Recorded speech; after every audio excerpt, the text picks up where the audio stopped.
परिचित असणारे, सर्वांना हवे हवेशी वाटणारे, रस्त्यानं चाललं की नानांना भेटावं अशी इच्छा प्रत्येकाला व्हावी, अशी आमचे नाना गेल्या 2 वर्षापासून या मृत्यू लोकाची यात्रा संपूर्ण भगवान परमात्म्याच्या स्वरूपाला प्राप्त झाले.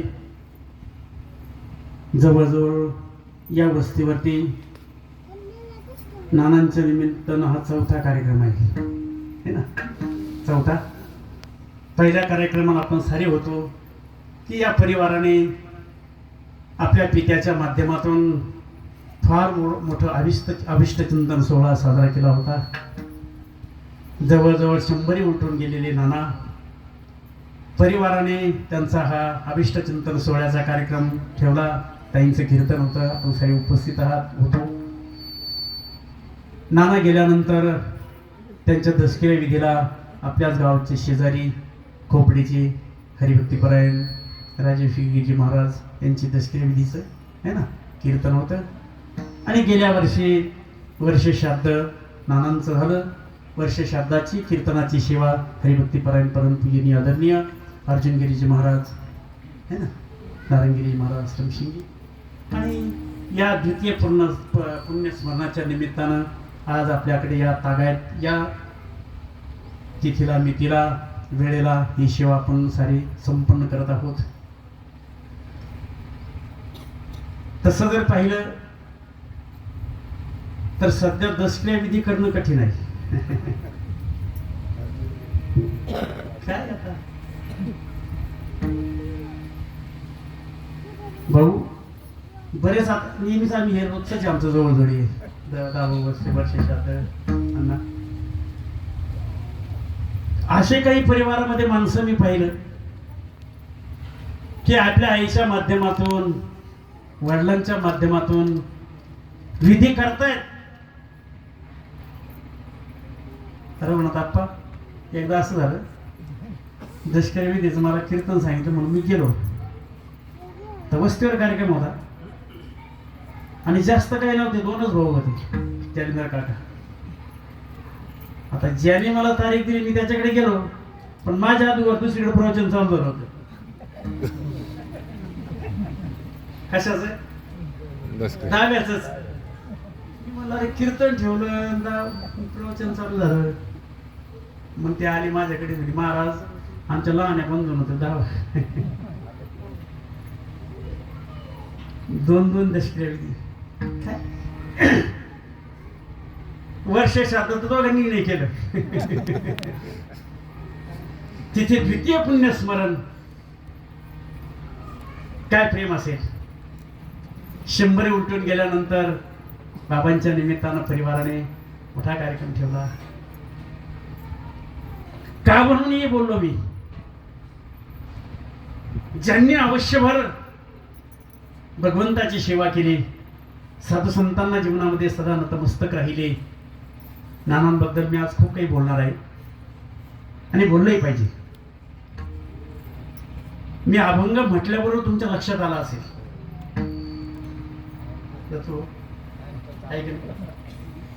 अभंग मी तोंडातून उच्चारल्याबरोबर या साऱ्यांच्या लक्षामध्ये आला, अभंग का म्हणून घेतला. काय घेतला आता तुम्हाला असेल साऱ्यांनाच माहिती आहे, परंतु तरी मी चालता चालता सांगून जाणार आहे ना. असं आहे ते म्हणत होते. लहान लहान होतो आम्ही, आता सारे जवळजवळ मोठे झालो. आता ज्या वेळेस लहान होतो एक नादात हे सारे आहेत. माझ्या जीवनामध्ये या परमार्थामध्ये किंवा भजन कीर्तन सत्संगामध्ये आजपर्यंत मी 4 पिढ्या पाहिल्या. म्हणजे मीच पाहिल्या असं नाही, तुम्ही साऱ्यांनीच पाहिल्या, आपण साऱ्यांनीच पाहिल्या. पहिली पिढी ज्यांचं पुण्य स्मरण आहे ना, तिथपर्यंत सुरुवात करणार आहे मी. फार भाग्यवान माणसं आहोत आपण की आपल्या गावामध्ये एवढा मोठा परमार्थ होतोय. भजन कीर्तन सत्संग अखंड चालू आहे काका आमच्या गावात, काहीच वाद नाही. ज्या वेळेस मी 4थी 5वीला असेल, शाळेत जात होतो, त्यावेळेस आमच्या गावात आपल्या गावात काकडा चालायचा. आणि माझ्या माहितीनुसार किंवा मला आठवतं तेवढे मी 4 व्यक्ती पाहिलेले होते. 4. पहिले असायचे वैकुंठवासी कचरूबाबा जाधव. दुसरे असायचे वैकुंठवासी त्याच जाधव परिवारामध्ये असणारे आमचे वैकुंठवासी दशरथराजे जाधव. तिसरे असायचे पाटलाचा वाडा होता तो, भाऊसाहेब पाटील टुपकी.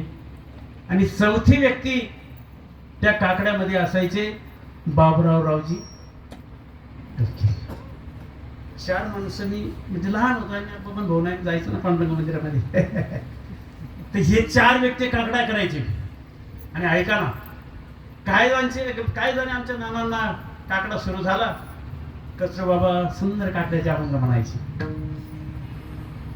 उठा उठा साधू संत साधा बोलाले हित, गेला गेला हा नरदेह मग काहीचा भगवंत.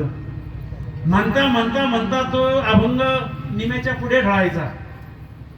जागे करा रुक्मिणीवरा देवा हे निजर सुरा, वेगे लिंब लोन करा.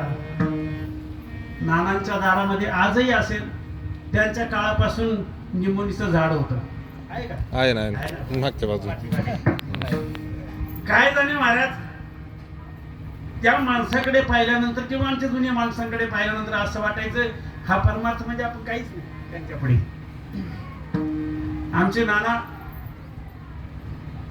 संध्याकाळच्या वेळेस जेवण करून जात असतील मंदिरात, पण जाताना बरोबर 2 लिंब न्यायचे. 2 लिंब खिशात असायचे. आणि ज्या वेळेस कचरू बाबा म्हणायचे, काय म्हणायचे, वेगे लिंब लोन करा दृष्टी होईल तयासी. भगवान परमात्म्याला दृष्ट होईल, देवाचे दृष्ट काढवा. नाना टाळ ठेवून द्यायचे, तो लिंब खिशातला काढायचे आणि देवावर ओवाळायचे. वेगे लिंब लोन करा दृष्टी. काय असेल महाराज या माणसांची भक्ती, त्यांच्या भक्तीपुढे आपण काहीच नाही महाराज. पहिली पिढी पाहिली मी, त्याच्यानंतर दुसरी पिढी पाहिली या भजनामध्ये. दुसरी पिढी त्याच्यात आता काही आहेत, काही गेलेत. ज्या वेळेस पांडुरंग मंदिर भजन चालायचं है ना, ज्ञानदेव दादा विना घेऊन असायचे है ना, आमचे भीमा दादा वैकुंठवासी पाखवाजोर असायचे. जुनी माणसं तुम्ही आठवा, आता मी फक्त नावं घेतो. पाखवाजोर असायची, पेटीवरती कधी रंगनाथ बाबा असायचे, कधी आमची पिताश्री असायची. आणि मग चालायचं भजन. यादव बाबा टेकून बसलेले असायचे, भजन करायचे. पाहिलेली मी दुसरी पिढी. आणि तिसरी पिढी पाहिली. तिसरी पिढी, त्या दुसऱ्या पिढीमध्ये ज्या वेळेस 12-12:30 वाजायची. आता त्या काळामध्ये भजनाची एंट्र्या होत्या, आजही आहेच म्हणा, आजही आहेच. त्यानंतर का तुमच्याकडे आहे का? नाही हो, फार खूप चांगलं आहे. मग मधली भजनाची एंट्री व्हायची, चहा पाणी व्हायचा, पुन्हा भजन सुरू व्हायचं. यादव बाबांची माळ चालू असायची, माळ चालू असायची, बाबूनानांची माळ चालू असायची. आणि मग भजन करता करता करता 12:30-1 वाजायचा. मग बरेच काही भजनी घरी गेलेले असायचे, काही बसलेले असायचे. जे निष्ठावंत होते ते बसलेलेच असायचे. आणि मग जे काही थकले ते बाकीचे म्हणायचे, नाना म्हणा ना अभंग. किती? 1 वाजता. तोपर्यंत नाना माळ चालायची, भजन चालायचं. नाना म्हणा ना अभंग. आणि मग नानाने अभंग म्हणावा. हरिदासाची घरी मज उपजवा जन्मांतरी, मनसी काही मागा हेची जे गावा. नानांनी अभंग म्हणावा. खरं सांगू, काय जाणे त्यांना त्या अभंगाचा अर्थही कळत होता का नव्हता, परंतु संतांवरती वचनावरती, संतांच्या वचनावरती इतकी निष्ठा होती महाराज, इतकी निष्ठा होती त्या महात्म्याची, काय बोलावं. एवढं भजन केलं त्यांनी. शेवटच्या श्वासापर्यंत मी पाहिलं नानांच्या हातातली माळ कधीच पडली नाही. इथं जरी बसलेले असायचे मी बऱ्याच वेळेस आलो, बसलेले असायचे, माळ चालू असायची, भजन चालू असायचं. मी म्हणतो नुसतं मंदिरातच जाऊन भजन केलं असं पाहिजे असं काही नाही. घरी बसून रामकृष्ण हरी रामकृष्ण हरी रामकृष्ण हरी राम भजन करायचं. तुम्ही आम्ही सर्वांनी ते पाहिलेले अनुभवलेले. आणि म्हणून हा परमार्थाचा वारसा नानांकडे आला.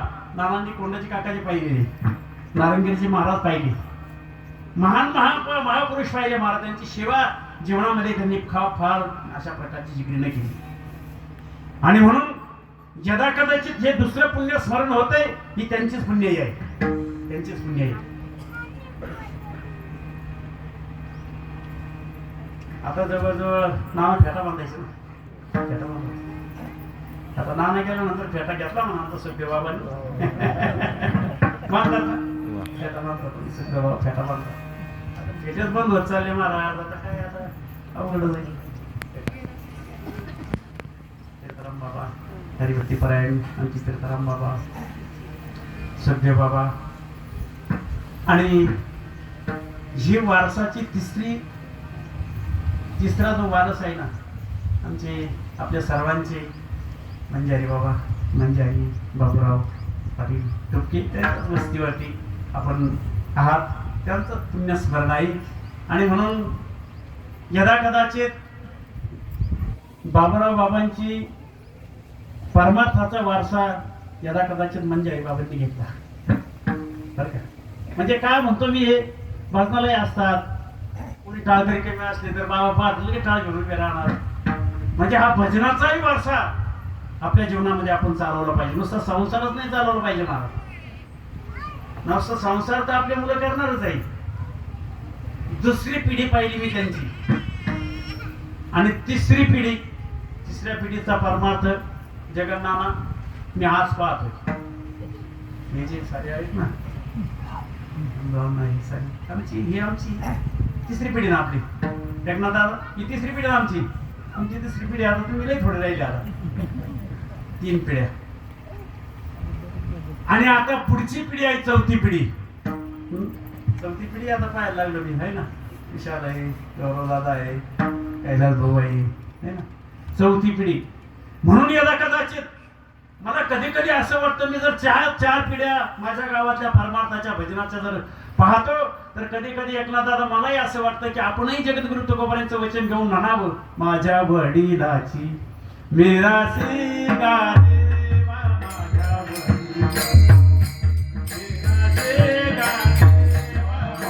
वडिलाची